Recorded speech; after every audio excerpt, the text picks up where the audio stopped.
The Middle East is not on the brink of war, it is war, and while diplomats exchange strongly worded letters, world leaders scramble behind closed doors, and the bodies continue to pile up the rest. Of us are being fed half-truths, spin, and carefully managed silence. So let's start with what happened in Iraq this morning, because a military medical clinic, not a weapons depot, not a command center, a medical clinic run by the Iraqi Defense Ministry in Habaniya was struck.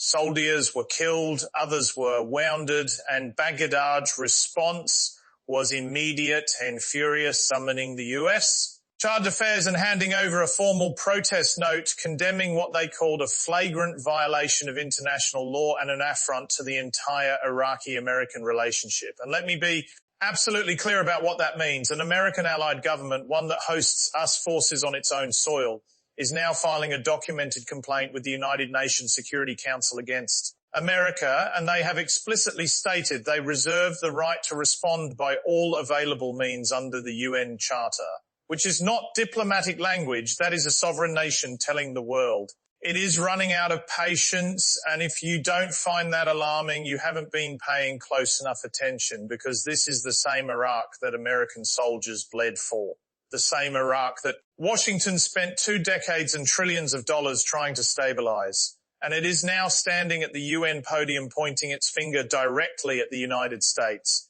And that is a seismic shift that the mainstream media is criminally underreporting. And then there is Iran, because here is where the story gets deeply, deeply unsettling. At the outset of these hostilities, un-Israeli strikes eliminated several high-ranking Iranian officials, senior figures at the very top of Tehran's command structure. And I think a lot of people assumed, perhaps even hoped, that removing that leadership would fracture the regime, cause chaos, slow the machine down, maybe even break it entirely. But it hasn't. And the reason why should terrify every Western policymaker who thought this was going to be simple, because Iran's political system was deliberately and architecturally designed to outlast individuals. The Supreme National Security Council is not one man, it is a collective engine, composed of cabinet members, military chiefs, intelligence officials, institutional representatives. And when you remove one piece, another slides seamlessly into place, and analysts Tehran are telling us plainly that we are witnessing continuity rather than change, that the tone hasn't shifted, the policies haven't shifted, the resolve hasn't shifted. They killed the leaders and the machine kept running, and that is not a sign of weakness, that is a sign of a system that has been stress tested and hardened over decades of exactly this kind of pressure. And if Washington and Tel Aviv genuinely believed a few targeted strikes would bring Tehran to its knees, they have profoundly miscalculated. And then there is Gaza, and I need you to hold this number in your mind for a moment. 689 Palestinians killed since the so-called ceasefire began in October. Nearly 1,900 wounded, and I use the word so-called with full intention. Because what is happening on the ground in Gaza right now does not resemble any definition of a ceasefire that any serious person could defend with a straight face. It is a conflict being conducted under a softer name, and the world is allowing it to happen by choosing the comfort of the label over the horror of the reality. And meanwhile, behind closed doors in Tel Aviv, Israel is watching the diplomatic clock tick and racing against it, because Israel believes that a deal between Washington and Tehran is coming. And rather than welcoming that as a de-escalation, they are pressing hard to strike as many targets inside Iran as possible before any agreement is signed, which tells you everything you need to know about where Israeli strategic thinking is right now.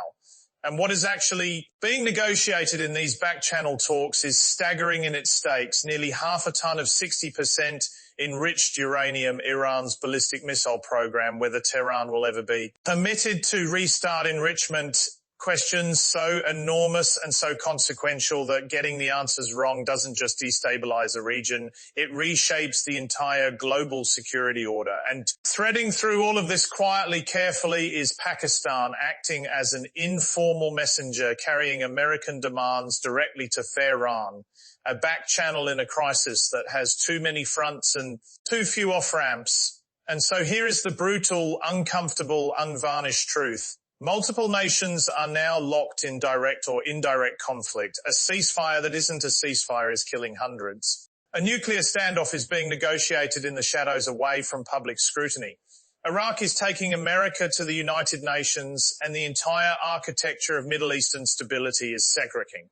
under the weight of decisions being made by powerful men in rooms that ordinary people will never see.